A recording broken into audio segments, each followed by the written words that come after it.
Salofalava, this is Pacific Waves from RNZ Pacific. I'm Susana Suisuki. Coming up. It's really important because when Holy Father is here, it's uniting the people of Papua New Guinea and the world. Thousands of PNG's pilgrims journey to Port Moresby to see the Pope. Also, Fiji's government stands by its new anti-corruption commissioner, and society has been destroyed. We don't have money going back to the public services and we need to finance them.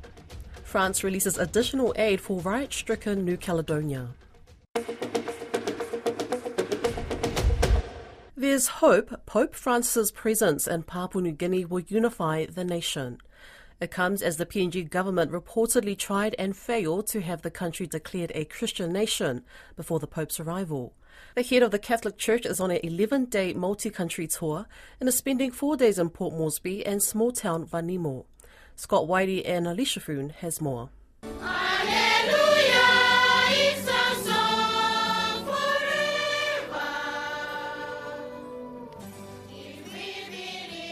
A taste of what's to come for Sunday's Mass, where parishioners have dedicated weeks of practice to impress Pope Francis. It's been almost 30 years since the Pope has visited Papua New Guinea, a nation with an unknown population, but the World Health Organization believes it to be over 10 million people. Children will line the streets, performers and musicians have been rehearsing for various events and gatherings across the 4-day trip. Choir coordinator for Sunday's Mass, Clement Kapapel, will lead a performance for a crowd of more than 35,000 people. It's really important because when Holy Father is here, it's uniting the people of Papua New Guinea and the world. And as a united family of God, we walk together in faith. So as we introduce the song, at least we bring everybody into the Mass so that, the Mass is all about unity. It will be a mass turnout, with stadiums expected to spill over for the gathering. Juliana Waida will be an usher at the Mass service and is one of at least 2 million practicing Catholics in PNG. At the heart of the visit itself it's the spiritual aspect of things. The biggest thing now is that this is our Catholic faith where we're practicing it. We get to celebrate with the head of our church. And if of anything, this is just a way for us to reinforce our Catholic faith. There'll also be a youth festival aimed at providing renewed hope for unemployed youth. Student Delaney Meckley believes it will benefit her peers and personal faith. I think it's very a significant event for my faith in enrichment as young as I am, and I'm looking forward for the day on Sunday because it's the Pope's visit and the Holy Father. So on that very significant day, it's more like a day that I'm preparing myself spiritually. Around 6,000 people have travelled to Port Moresby to see the Pope. Bougainvillean Priscilla Takusi says it's historic. We are all blessed that the Holy Father is coming to Papua New Guinea. It is the first of its kind. After a very long time, we might not have this kind of event in the next 10 years or so. So at this time, I could say that we are all blessed. Pope Francis will meet with 7 Pacific leaders during his visit to Papua New Guinea. These include the Prime Minister of Tonga, Vanuatu, President of Nauru, and also Secretary of the Pacific Islands Forum, Baron Wanga. The Church hopes by midday Monday, when the Pope departs PNG, the nation will be more unified to carry hope for a better future in spite of the nation's many challenges. Fiji's government is backing the appointment of anti-corruption commissioner who was only in the job for a day before coming under investigation by her own organisation. Attorney General Graham Leung, who's the cabinet minister responsible for Fiji's Independent Commission Against Corruption, says despite the investigation, Barbara Malimali still has the powers of the commissioner. Ms. Malimali has told Fijian media on Friday that she's ready to lead the anti-corruption office. Caleb Fotheringham has more. Mr. Leong told local media he is backing Ms. Malimali and says trials by whispers must stop. I received a call when Parliament was about to sit this morning that Ms. Malimali, the head of FICAC, had been arrested by officers of FICA. Obviously, I was taken by surprise, as anyone else would be, because the situation was unprecedented. He says the motives of former acting anti-corruption Deputy Commissioner Francis Pulawai, who sanctioned the Commissioner's arrest, is open to question. However, Pulawai resigned on Thursday following the saga, stating that she will not be able to work in that institution when we know that a suspect is there. Mr. Leong says Ms. Pulawai applied for the position for the organisation's top job and failed to get it. The acting Deputy Commissioner, Ms. Francis Pulawai, as having activated powers in the law to effectively arrest her own boss. He says if the Deputy Commissioner had a problem with Ms. Mali's appointment, then, like every other person, she has the rights to access the courts. The government of France has released 130 million euros in additional aid for businesses and public services in New Caledonia. A spokesperson for the Ministry of Economy says the aid will make it possible to finance the operation of public services like health and electricity in the French territory. They say the payment will be conditional on the adoption of reforms to improve the current economic and social model.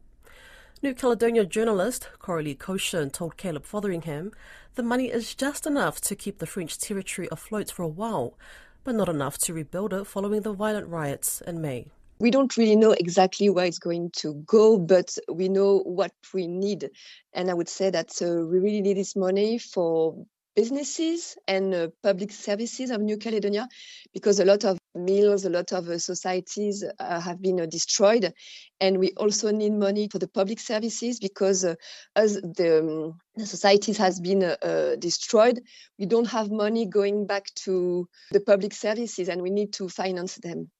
How much has previously been given to New Caledonia? Previously, 100 of euros have been already given in July to New Caledonia. But of course, it's not enough. We need money every month, actually. And this new help is only to hold in September only. 130 million euros, to me, it sounds like a lot of money. Do you expect it to make a big difference to New Caledonia's problems? It's a lot of money, 130 million euros. It's a lot of money, but it will be only enough to help us for the weeks going on, but not to rebuild the country.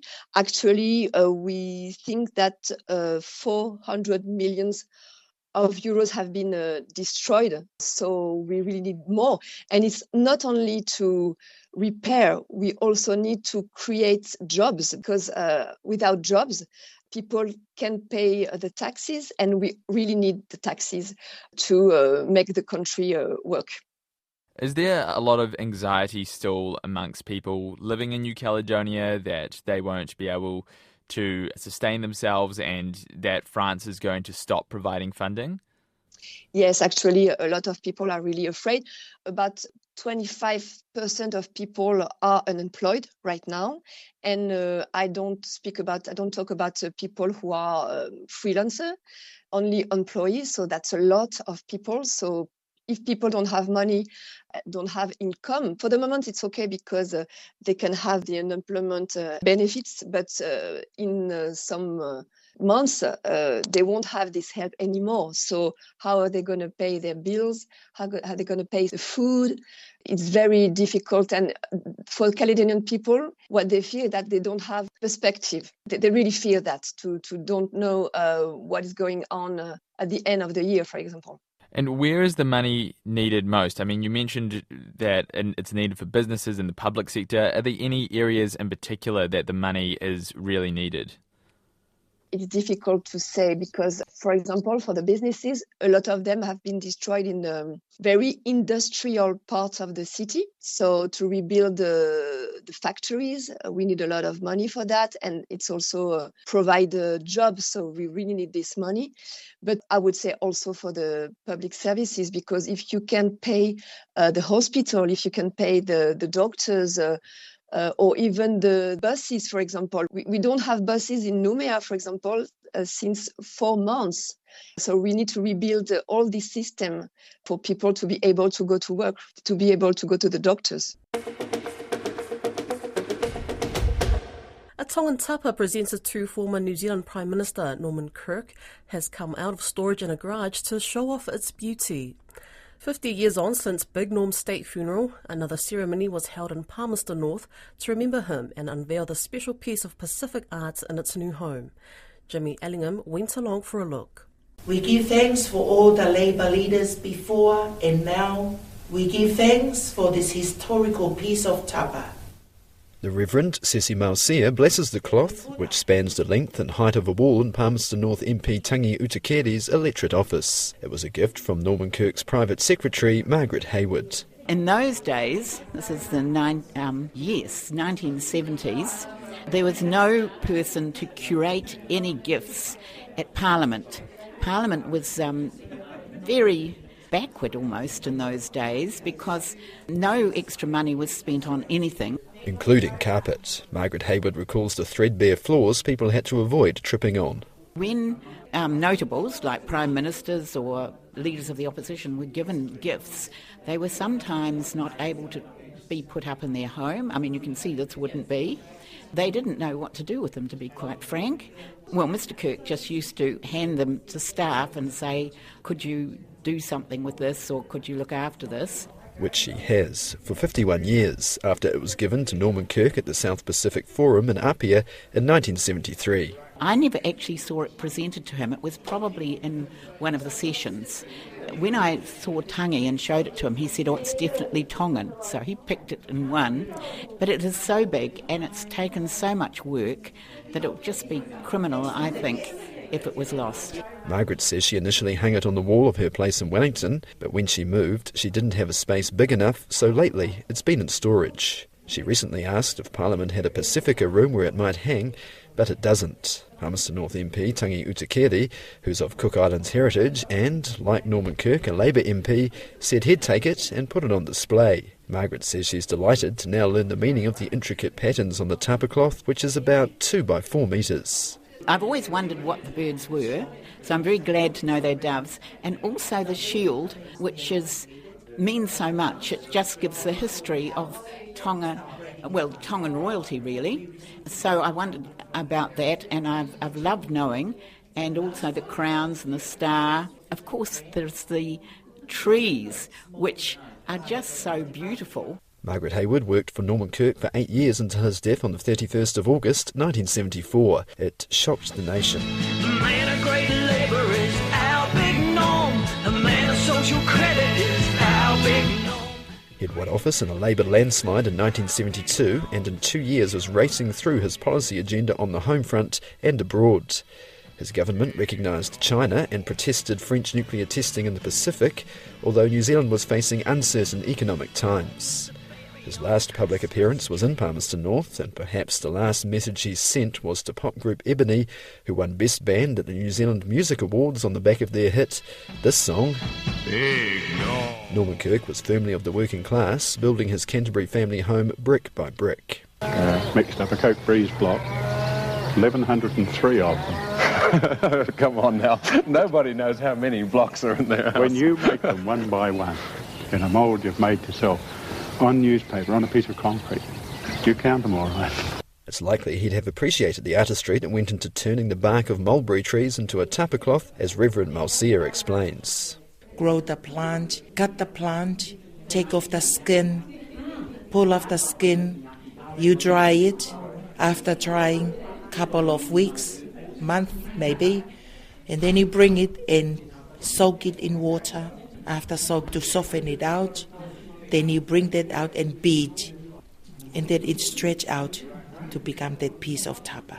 Then the pieces are joined together and the pictures hand-drawn. Reverend Mausia says looking at its style, the cloth could be a lot older than 50 years. As a Pacifica person, coming in there and look at that piece of tapa, it's a silent welcome for me. That means that I'm included in this office as a Pacifica person. Tangi Utakeri says he looks back at Norman Kirk's focus on education, support for trade unions and the importance he placed on security in the Pacific. So he's delighted to have a marker of the former Prime Minister so close. It's pretty special, and having the history and provenance explained today makes it even more so. The fact that it was gifted to Mr. Kirk when he was Prime Minister in the Pacific, and then handed down to Margaret Hayward, who has very kindly allowed for it to be hanging here in the electorate office, is not just unique but pretty special. The ceremony yesterday was held 50 years to the day of Norman Kirk's state funeral in Wellington. And here at Parliament Buildings, a crowd of several thousand has assembled. The hearse has just arrived at the front steps of Parliament Buildings. Margaret Hayward says it was an unforgettable day. The thing about Mr. Kirk is he never thought anyone really cared very much about what he did. I kept thinking if he could have been there, he wouldn't have believed it. And of course, the Queen sent Prince Charles out, and that was very nice too. A whole lot of things happened that day that were, again, mind-blowing, and there was a wonderful, wonderful Maori choir. It was just absolutely fantastic. Well, very moving. Norman Kirk was 51 years old. That's Pacific Waves for today. For all episodes, head over to rnz.co.nz/Pacific. We're also on Spotify, Apple and iHeartRadio. From myself and the RNZ Pacific team, tō whā sui fua.